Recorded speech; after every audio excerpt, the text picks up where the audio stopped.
later today as well.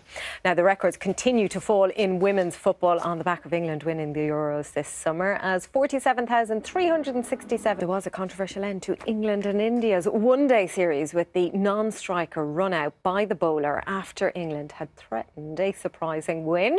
The hosts had staged a remarkable recovery. They were 118 for 9 at one stage. Then they were within 17 runs of victory when this happened. Deepthi Sharma running out Charlie Dean at the non-striker's end as she was backing up the so-called Mankad. So that gave India the win by 16 runs. Within the laws of the game, England players, as you can see on their faces, they're debating whether it's within the spirit of the game.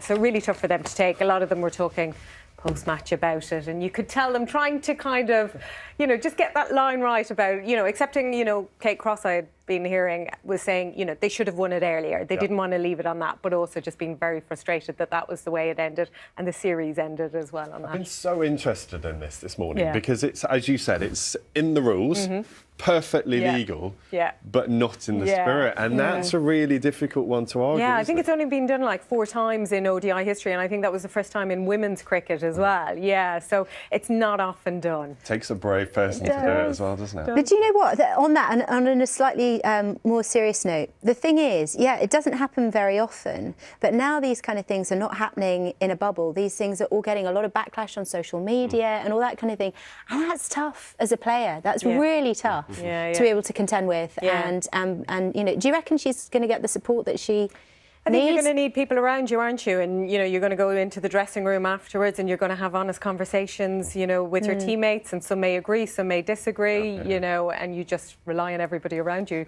to try and tune out the noise. Yeah. Sarah, lovely to see you this morning. Thanks so much. Thanks, Sarah. Speaking of not in the spirit of things, Louise telling us it's getting colder this morning. But with a beautiful bridge. You can't moan about this, can you? Some people are just never happy, are they? Good morning, everybody. I think this weekend's weather's been pretty good, actually.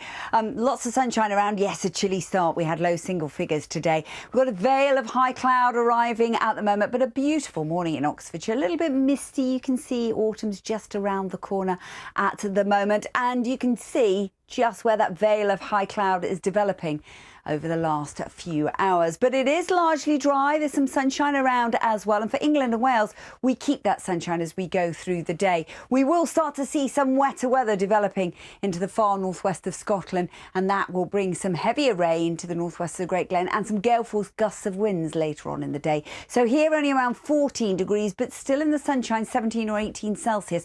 So I'll take that, and you should certainly take that when you know what's coming over the next few days. So the winds are light at the moment, are starting to strengthen behind that weather front, and also starting to change direction from a westerly to more of a northerly. So that's going to drive plenty of showers across Scotland and Northern Ireland. We'll see some rain moving its way south across the southern counties first thing tomorrow morning. But with the cloud, the wind and the rain around, it's not going to be as cold a start, double figures. There's that front easing away, but look how many isobars are on the chart. So the wind's strengthening, a really blustery day on Monday, and because they're coming from the north, never a warm source at any time of year, but obviously now it's autumn, it's going to just make it feel on the chilly side, and that'll blow plenty of showers across the country. So sunny spells and scattered showers for Monday, but it's really the wind that's just going to be the keen story. 40, 50 mile-an-hour gusts on those exposed west-facing coasts, so that is certainly going to make it feel chilly.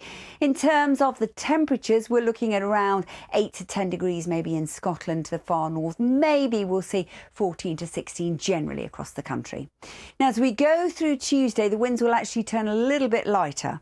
So that's certainly good news, but still coming from the north, and that's still going to be pushing in plenty of showers. So that means that some of the showers we could see on Tuesday may just linger a little bit longer, and the temperatures once again still struggling a little, 10 to 14 Celsius, perhaps a little bit milder in the far southwest. And not much change as we go through the working week ahead. Sunny spells, scattered showers, and temperatures cooler than they have been of late. There you go. That's it from me. Back to you two. Louise, thank you very much. I've been a bit cruel to you this morning, asking for all that hot weather, but it's looking Ben, autumnal. You're never cruel. Never. I mean, Charlie. Thanks, Louise. We'll see you soon. Thanks, Louise. Bye-bye. Now